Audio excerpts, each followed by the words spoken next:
Hello friends, welcome to एसन study classes. तो वर्तमान आज आम डिस्कसन करवा प्लस टू सेकेंड इयर रो एमआईएल बा साहित्य ज्योतिर एक मार्क पिला माने प्लस टू सेकेंड इयर रो साहित्य ज्योति बा एमआईएल ओडिया रो एक मार्क विशिष्ट प्रश्न उत्तर आम आज डिस्कसन करवा। तो पिला माने जो माने भी चैनल को नुआ देखुचंती सब्सक्राइब कर नियंतु एवं नोटिफिकेशन को ऑल कर दियंतु एवं जो माने भी आमर प्लस टू ग्रुप रे आड होई नांती से माने ऐड हो जातु। यही वीडियो रो डिस्क्रिप्शन रे तार लिंक टी दे देछि, ताकू क्लिक करी ऐड हो जातु। तो पिला माने एबे आमे डिस्कशन करबा। तो पिला माने संक्षिप्त उत्तर मूलक प्रश्न गोटे वाक्य रे उत्तर लियो। प्रश्नर मूल्य 1 नंबर। तो पिला माने गोटे प्रश्नर मूल्य 1 नंबर। तो प्रथम प्रश्न पिला माने 1 नंबर प्रश्न, पुष्पपुर रे वर्षावरण प्रबंध रे प्राबंधिक काहाकु स्वागत करिसंती। यार उत्तर होची पुष्पपुर रे वर्षावरण प्रबंध रे प्राबंधिक बारीबाहकु स्वागत करिसंती। एपरि लिखिबा पिला माने थरे दुई थर सुनि दियो, निश्चित भाव में मन रहइबो। तो पिला माने 2 नंबर प्रश्न होची बारीबाहर स्निग्ध कजल कांति केउठारे नेत्र सब सृष्टि करिछि। यार उत्तर होची बारीबाहर स्निग्ध कजल कांति पुष्पपुर रे नेत्र सब सृष्टि करिछि। नेक्स्ट प्रश्न होची 3 नंबर प्रश्न, केउ पथरे बारीबाहर आगमनी शुभ शंख बाजी उठुछि। तो उत्तर होची बातायन पथरे बारीबाहर आगमनी शुभ शंख बाजी उठुछि। नेक्स्ट प्रश्न, बहुदिन परे बारीबाहर शुभ आगमन रे केउठी मंगलकर और मधुमय होई उठिछि। तो उत्तर होची बहुदिन परे बारीबाहर शुभ आगमन रे पुष्पपुर मंगलकर और मधुमय होई उठिछि। नेक्स्ट प्रश्न होची पिला माने 5 नंबर प्रश्न, कहार स्पर्श रे पुष्पपुर सजीव और श्यामल होई उठिबो बोली कहा जायछि। उत्तर होची बारीबाहर स्पर्श रे पुष्पपुर सजीव और श्यामल होई उठिबो बोली कहा जायछि। नेक्स्ट होची 6 नंबर पिला माने मु कहूची कि 2 ରୁ 3 थर देखि दियो ए वीडियो को, निश्चित भाव में यही प्रश्नर उत्तर माने मन रहिबो। तो 6 नंबर हिला पिला माने बारीबाहर स्पर्श रे क्यों पुर सजीव और श्यामल होई उठिबो बोली लेखक कहिसंती। तो यार उत्तर होची बारीबाहर स्पर्श रे पुष्पपुर सजीव और श्यामल होई उठिबो बोली लेखक कहिसंती। 7 नंबर, विताड़ित विरही यक्ष बारिद को केउथिरे पूजा करिथिला। उत्तर होची पिला माने विताड़ित विरही यक्ष बारिद को पुष्प अघ्ୟରେ पूजा करिथिला। नेक्स्ट प्रश्न होची 8 नंबर प्रश्न, अलकापुरी रे थिबा प्रिया पाखकु के उदंत पठाइथिला। तो उत्तर होची अलकापुरी रे थिबा प्रिया पाखकु विरही यक्षटिए उदंत पठाइथिला। 9 नंबर प्रश्न, विरही यक्ष कहा हस्तरे उदंत पठाइथिला। तो उत्तर होची विरही यक्ष बारिद हस्तरे उदंत पठाइथिला। 10 नंबर, व्यक्ति विशेषर लाभ क्षति रे किए विचलित हुए नहीं। तो उत्तर होची व्यक्ति विशेषर लाभ क्षति रे भ्राम्यमाण उदासीना धरणे विचलित हुए नहीं।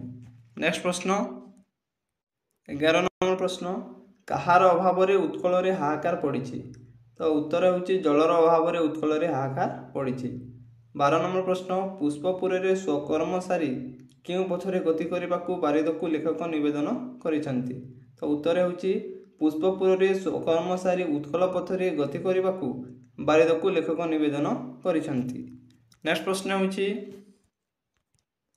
लेखक धूम ज्योति और सलिल होई जलद सह मिसी बातायन पथरे उड़ी जाई काहाकू चिन्हैबाकू इच्छा करिसंती। तो उत्तर होची लेखक धूम ज्योति और सलिल होई जलद सह मिसी बातायन पथरे उड़ी जाई जन्मभूमि को चिन्हाई देबाकू इच्छा करिसंती। तो नेक्स्ट होची 14 नंबर, पथ प्रदर्शक बिना क्यों भूमि को चिन्हिबा पई जलदर भ्रम हेबो नाही बोली कहा जायछि। तो यार उत्तर होची पथ प्रदर्शक बिना उत्कल भूमि को चिन्हिबा पई जलदर भ्रम हेबो नाही बोली कहा जायछि। नेक्स्ट होची 15 नंबर, गोपांगना माने अपांग घनश्यामक रूप सुधा ପାନ କଲା ପରି ଉତ୍କଳର କୋଟି ନେତ୍ର କାହାର ରୂପ ସୁଧା ପାନ କରିବେ ବୋଲି ପ୍ରାବନ୍ଧିକ ଭାବିଛନ୍ତି। ତ ପିଲାମାନେ ଏହାର ଉତ୍ତର ହେଉଛି ଗୋପାଙ୍ଗନା ମାନେ ଆପାଙ୍ଗ ଘନଶ୍ୟାମଙ୍କ ରୂପ ସୁଧା ପାଳନ କଲା ପରି ଉତ୍କଳର କୋଟି ନେତ୍ର ଜଳଧର ରୂପ ସୁଧା ପାନ କରିବେ ବୋଲି ପ୍ରାବନ୍ଧିକ ଭାବିଛନ୍ତି। ନେକ୍ସଟ ହେଉଛି 16 ନମ୍ବର, ଲେଖକ କେଉଁମାନଙ୍କୁ ନିରାଶ ନ କରି ବଦାନ୍ୟତାର ଆରମ୍ଭ କରିବାକୁ ଜଳଦକୁ ଅନୁରୋଧ କରିଛନ୍ତି। ତ ଏହାର ଉତ୍ତର ହେଉଛି ଦରିଦ୍ର ବନବାସୀ ମାନଙ୍କୁ ନିରାଶ ନ କରି ବଦାନ୍ୟତା ଆରମ୍ଭ କରିବାକୁ ଲେଖକ ଜଳଦକୁ ଅନୁରୋଧ କରିଛନ୍ତି। ନେକ୍ସଟ ହେଉଛି 17 ନମ୍ବର, ଶାଲିକ୍ଷେତ୍ର ଦେଖି କେଉଁମାନଙ୍କ ମନ ଆତଙ୍କରେ ଥରି ଉଠୁଥିବ। ତ ଏହାର ଉତ୍ତର ହେଉଛି ପିଲାମାନେ ଶାଲିକ୍ଷେତ୍ର ଦେଖି ବନବାସୀଙ୍କ ମନ ଆତଙ୍କରେ ଥରି ଉଠୁଥିବ। ନେକ୍ସଟ ହେଉଛି ଗୋପାଳର ଗଳଘଣ୍ଟି ଓ ଗୋପାଳର ବେଣୁସ୍ୱନ ଶୁଣି ଜଳଦ କେଉଁ ସ୍ଥାନର ସୀମା ବୋଲି ଜାଣିପାରିବ। ତ ପିଲାମାନେ ଏହି ପ୍ରଶ୍ନଟି ଆସେ ଗୋପାଳର ଗଳଘଣ୍ଟି ଓ ଗୋପାଳର ବେଣୁସ୍ୱନ ଶୁଣି ଜଳଦ ଗ୍ରାମର ସୀମା ବୋଲି ଜାଣିପାରିବ। ନେକ୍ସଟ ହେଉଛି 19 ନମ୍ବର, ନବଯୁବକମାନଙ୍କ ବେଣୁର ଅନୁକୃତିରେ ଲଲନା କଣ୍ଠର ଐକତାନିକ ଲଳିତ ସ୍ୱର କାହାକୁ ଭସାଇ ଦିଏ। ତ ଏହାର ଉତ୍ତର ହେଉଛି ଯୁବକମାନଙ୍କ ବେଣୁସ୍ୱନର ଅନୁକୃତିରେ ଲଲନା କଣ୍ଠର ଐକତାନିକ ଲଳିତ ସ୍ୱର ବନଭୂମିକୁ ଭସାଇ ଦିଏ। ନେକ୍ସଟ ହେଉଛି ଉତ୍କଳୀୟ ଲଲନାଙ୍କର ଗତିକୁ କାହା ସହିତ ତୁଳନା କରାଯାଇଛି। ତ ପିଲାମାନେ ଉତ୍କଳୀୟ ଲଲନାମାନଙ୍କ ଗତିକୁ ନିର୍ଝରିଣୀ ସହ ତୁଳନା କରାଯାଇଛି। ନେକ୍ସଟ ହେଉଛି କିଏ ମଦାଲସା ହୋଇ ମାତଙ୍ଗିନୀ ପରି ଚାଲନ୍ତି ନାହିଁ। ତ ଏହାର ଉତ୍ତର ହେଉଛି ବନବାସୀ ନାରୀମାନେ ମଦାଲସା ହୋଇ ମାତଙ୍ଗିନୀ ପରି ଚାଲନ୍ତି ନାହିଁ। ନେକ୍ସଟ ହେଉଛି ବନବାସୀମାନଙ୍କର କାହାର ଅନୁଗ୍ରହ ଆବଶ୍ୟକ। ଏହାର ଉତ୍ତର ହେଉଛି ବନବାସୀମାନଙ୍କର ଜଳଧର ଅନୁଗ୍ରହ ଆବଶ୍ୟକ। 23 ନମ୍ବର ପ୍ରଶ୍ନ, ଜଳଦକୁ ଅବିରତ ବାରିପାତ କରିବାକୁ ଲେଖକ କାହିଁକି ନିବେଦନ କରିଛନ୍ତି। ଏହାର ଉତ୍ତର ହେଉଛି ବନଭୂମିକୁ ଶ୍ୟାମଳ ଓ ଉଜ୍ଜ୍ୱଳ କରିବା ପାଇଁ ଜଳଦକୁ ଅବିରତ ବାରିପାତ କରିବାକୁ ଲେଖକ ନିବେଦନ କରିଛନ୍ତି। ନେକ୍ସଟ ହେଉଛି 24 ନମ୍ବର, ଜଳଧର କୃପା ହେଲେ ଶାଲିକ୍ଷେତ୍ରରେ କ'ଣ ଖେଳି ବୁଲିବ ବୋଲି ଲେଖକ କହିଛନ୍ତି। ତ ଉତ୍ତର ହେଉଛି ପିଲାମାନେ ଜଳଧର କୃପା ହେଲେ ଶାଲିକ୍ଷେତ୍ରରେ ନବନୀଳିମା ଖେଳି ବୁଲିବ ବୋଲି ଲେଖକ କହିଛନ୍ତି। 25 ନମ୍ବର, ଜଳଧର କୃପା ହେଲେ ନିର୍ଝରିଣୀ କେଉଁଠାରେ କିପରି ନାଚି ଉଠିବ। ତ ଏହାର ଉତ୍ତର ହେଉଛି ପିଲାମାନେ ଜଳଧର କୃପା ହେଲେ ନିର୍ଝରିଣୀ ଗିରିଧରୀରେ କ୍ରୀଡ଼ାରତ ବତ୍ସ ପରି ନାଚି ଉଠିବ। ନେକ୍ସଟ ହେଉଛି 26 ନମ୍ବର, କଦମ୍ବ ପୁଲକରେ କ'ଣ ହୋଇ ଉଠିବ ବୋଲି କୁହାଯାଇଛି। ତ ଏହାର ଉତ୍ତର ହେଉଛି କଦମ୍ବ ପୁଲକରେ କଣ୍ଟକିତ ହୋଇ ଉଠିବ ବୋଲି କୁହାଯାଇଛି। 27 ନମ୍ବର ପ୍ରଶ୍ନ ପିଲାମାନେ, କୃଷ୍ଣଚୂଡ଼ା କ'ଣ ଦେଖି ନବତରୁଣୀ ପରି ଲଜ୍ଜାରୁଣ ହୋଇପଡ଼ିବ। ତ ଏହାର ଉତ୍ତର ହେଉଛି କୃଷ୍ଣଚୂଡ଼ା ନିଜ ତରୁଣ ତନୁକୁ ଦେଖି ନବତରୁଣୀ ପରି ଲଜ୍ଜାରୁଣ ହୋଇପଡ଼ିବ। ନେକ୍ସଟ ହେଉଛି 28 ନମ୍ବର ପ୍ରଶ୍ନ, କେଉଁ ପ୍ରପାତରେ କ୍ରୀଡ଼ା କରିବାକୁ ଜଳଦକୁ ପ୍ରାବନ୍ଧିକ ନିବେଦନ କରିଛନ୍ତି। ଏହାର ଉତ୍ତର ହେଉଛି ଖଣ୍ଡାଧାର ଓ ଦେବଗଡ଼ ପ୍ରପାତରେ କ୍ରୀଡ଼ା କରିବାକୁ ଜଳଦକୁ ପ୍ରାବନ୍ଧିକ ନିବେଦନ କରିଛନ୍ତି। 29 ନମ୍ବର ପ୍ରଶ୍ନ, ମେଘାସନ ଗନ୍ଧମାର୍ଦ୍ଦନ ଓ ମାଲ୍ୟଗିରିର ମହାବନରେ ଭ୍ରମୁ ଭ୍ରମୁ ଜଳଦ କ'ଣ କରିବ। ଏହାର ଉତ୍ତର ହେଉଛି ମେଘାସନ ଗନ୍ଧମାର୍ଦ୍ଦନ ବା ମାଲ୍ୟଗିରିର ମହାବନରେ ଭ୍ରମୁ ଭ୍ରମୁ ଜଳଦ କ୍ଳାନ୍ତି ଆସିଲେ ଅବସର ନେବ। ନେକ୍ସଟ ହେଉଛି କେଉଁ ମହାବନରେ ଅସରନ୍ତି ଭଣ୍ଡାର ଲୁଚି ରହିଛି। ତ ଏହାର ଉତ୍ତର ହେଉଛି ପିଲାମାନେ ଖଣ୍ଡାଧାର ଦେବଗଡ଼ ଆଦି ମହାବନରେ ଅସରନ୍ତି ଭଣ୍ଡାର ଲୁଚି ରହିଛି। ଏହି ପ୍ରଶ୍ନଟି ଆସେ ପିଲାମାନେ ଭଲସେ ମନେ ରଖ। ନେକ୍ସଟ ହେଉଛି ଦୁଃଖିନୀ ଜନନୀ କାହାର ଭୟରେ ଅସରନ୍ତି ଭଣ୍ଡାର ମହାବନରେ ଲୁଚାଇ ରଖିଛି। ପିଲାମାନେ 31 ନମ୍ବର ପ୍ରଶ୍ନ, ଏହାର ଉତ୍ତର ହେଉଛି ଦୁଃଖିନୀ ଜନନୀ ଅଯୋଗ୍ୟ ସନ୍ତାନମାନଙ୍କ ଭୟରେ ଅସରନ୍ତି ଭଣ୍ଡାର ମହାବନରେ ଲୁଚାଇ ରଖିଛି। ନେକ୍ସଟ ହେଉଛି 32 ନମ୍ବର, ଉତ୍କଳବାସୀ କେଉଁ ନଦୀର ତୀରରେ ବସି ପିପାସୀ ହୋଇଛନ୍ତି? ଏହାର ଉତ୍ତର ହେଉଛି ପିଲାମାନେ ଉତ୍କଳବାସୀ ଭାଗୀରଥୀ ନଦୀର ତୀରରେ ବସି ପିପାସୀ ହୋଇଛନ୍ତି। ନେକ୍ସଟ ହେଉଛି 33 ନମ୍ବର, ଉତ୍କଳବାସୀ କାହା ଉପରେ ବସି ଉପବାସୀ ହୋଇଛନ୍ତି? ଏହାର ଉତ୍ତର ହେଉଛି ପିଲାମାନେ ଉତ୍କଳବାସୀ ରତ୍ନସ୍ତୂପରେ ବସି ଉପବାସୀ ହୋଇଛନ୍ତି। 34 ନମ୍ବର ପ୍ରଶ୍ନ, ସୂକ୍ଷ୍ମଶାଳୀର ଗନ୍ତାଘର କିଏ? ଭଲସେ ମନେ ରଖ ପିଲାମାନେ, ଏହି ନମ୍ବର ବି ପରୀକ୍ଷାରେ ଆସିଥାଏ। ତ ପିଲାମାନେ ସୂକ୍ଷ୍ମଶାଳୀର ଗନ୍ତାଘର ହେଉଛି ସମ୍ବଲପୁର। 35 ନମ୍ବର ପ୍ରଶ୍ନ, କେଉଁ ନଦୀ ଉପଳ ଶଯ୍ୟାରେ ଯାଉ ଯାଉ ସ୍ୱର୍ଣ୍ଣ ରେଣୁ ଢାଳିଦିଏ? ଏହାର ଉତ୍ତର ହେଉଛି ପିଲାମାନେ ତୋର୍ଣ୍ଣି ମହାନଦୀ ଉପଳ ଶଯ୍ୟାରେ ଯାଉ ଯାଉ ସ୍ୱର୍ଣ୍ଣ ରେଣୁ ଢାଳିଦିଏ। କେଉଁ ନଦୀ ପିଲାମାନେ? ତୋର୍ଣ୍ଣି ମହାନଦୀ। 36 ନମ୍ବର ପ୍ରଶ୍ନ, କେଉଁ ଅଞ୍ଚଳର ନରନାରୀମାନଙ୍କୁ ଦୁଃଖ ଦୈନ୍ୟରେ ମଧ୍ୟ ବିଷାଦ କାଲିମା ଛୁଏଁ ନାହିଁ? ତ ଉତ୍ତର ହେଉଛି ସମ୍ବଲପୁର ଅଞ୍ଚଳର ନରନାରୀମାନଙ୍କୁ ଦୁଃଖ ଦୈନନ୍ଦରେ ମଧ୍ୟ ବିଷାଦ କାଲିମା ଛୁଏଁ ନାହିଁ। ନେକ୍ସଟ ହେଉଛି 37 ନମ୍ବର ପ୍ରଶ୍ନ, ଉତ୍କଳର ଉତ୍ତମାଙ୍ଗ ବୋଲି ଲେଖକ କାହାକୁ କହିଛନ୍ତି? ତ ପିଲାମାନେ ଏହି ପ୍ରଶ୍ନଟି ଆସିଥାଏ। ଏହାର ଉତ୍ତର ହେଉଛି ଉତ୍କଳର ଉତ୍ତମାଙ୍ଗ ବୋଲି ଲେଖକ କଟକକୁ କହିଛନ୍ତି। 38 ନମ୍ବର ପ୍ରଶ୍ନ, ଗର୍ବିତ ଗଜପତିର ରାଜଧାନୀ ବୋଲି କାହାକୁ କୁହାଯାଇଛି? ତ ଏହାର ଉତ୍ତର ହେଉଛି ଗର୍ବିତ ଗଜପତିର ରାଜଧାନୀ ବୋଲି କଟକକୁ କୁହାଯାଇଛି। ନେକ୍ସଟ ହେଉଛି 39 ନମ୍ବର ପ୍ରଶ୍ନ, କେଉଁଠାରୁ ଅଜୟ ବାହିନୀ ଝଟିକା ବେଗରେ ଦୁର୍ଗରୁ ଦୁର୍ଗାନ୍ତରକୁ ଗତି କରି ଚାଲୁଥିଲେ? ତ ଏହାର ଉତ୍ତର ହେଉଛି କଟକରୁ ଅଜୟ ବାହିନୀ ଝଟିକା ବେଗରେ ଦୁର୍ଗରୁ ଦୁର୍ଗାନ୍ତରକୁ ଗତି କରି ଚାଲୁଥିଲେ। ତ ନେକ୍ସଟ ହେଉଛି 40 ନମ୍ବର ପ୍ରଶ୍ନ, କେଉଁ କଟକର ସ୍ମୃତି ଆଜି ମୃତ୍ତିକାରେ ଅବଲୁପ୍ତ?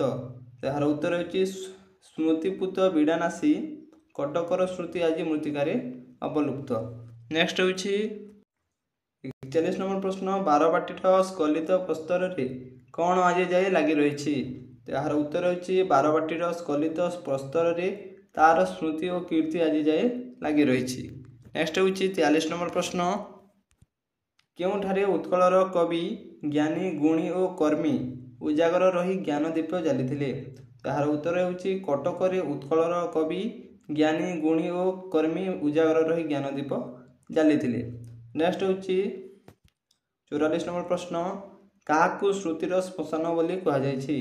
ଏହାର ଉତ୍ତର ହେଉଛି ଭୁବନେଶ୍ୱରକୁ ସ୍ମୃତିର ଶ୍ମଶାନ ବୋଲି କୁହାଯାଇଛି। ନେକ୍ସଟ ହେଉଛି 45 ନମ୍ବର ପ୍ରଶ୍ନ, କିଏ ଉତ୍କଳ ଭୂମିର ମାନଦଣ୍ଡ ପରି ଦଣ୍ଡାୟମାନ ବୋଲି ଲେଖକ କହିଛନ୍ତି? ଏହାର ଉତ୍ତର ହେଉଛି ପିଲାମାନେ ଭୁବନେଶ୍ୱରର ଲିଙ୍ଗରାଜ ମନ୍ଦିର ଉତ୍କଳ ଭୂମିର ମାନଦଣ୍ଡ ପରି ଦଣ୍ଡାୟମାନ ବୋଲି ଲେଖକ କହିଛନ୍ତି।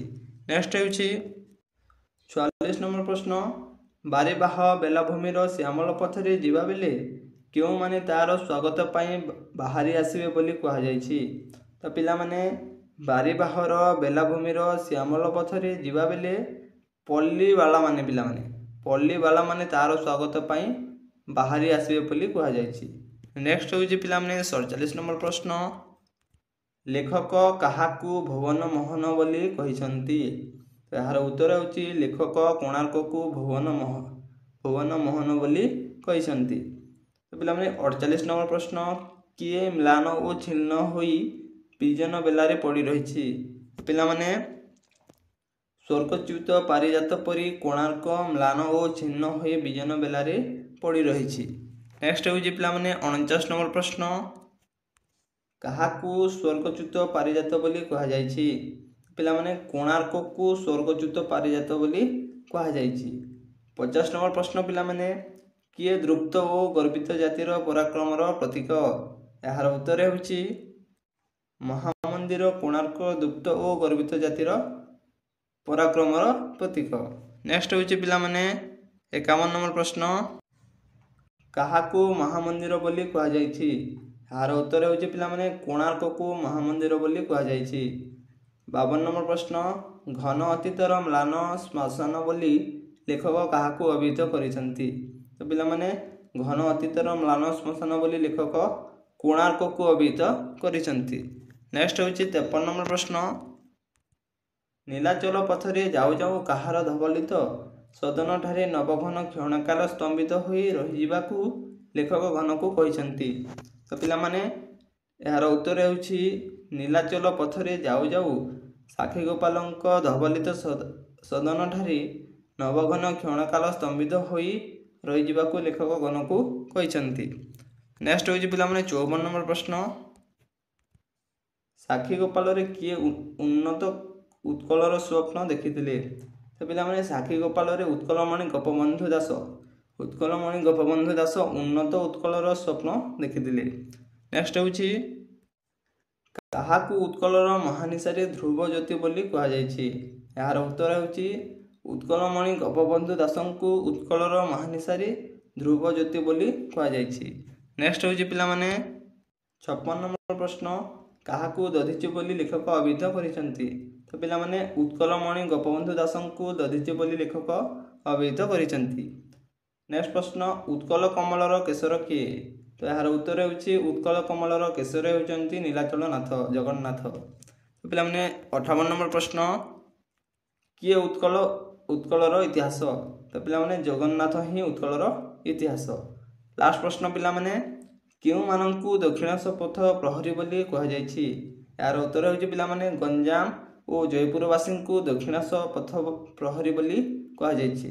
तो पिलामाने एहा थिला पिलामाने साहित्य ज्योतिर बा एमआईआर रो पुष्पपुर रे वर्षावरणर 59 बा 59टी एक मार्किया प्रश्न पिलामाने 59टी एक मार्किया प्रश्न एही भितर ही बोर्ड एग्जाम रे एक मार्किया प्रश्न आसीबो।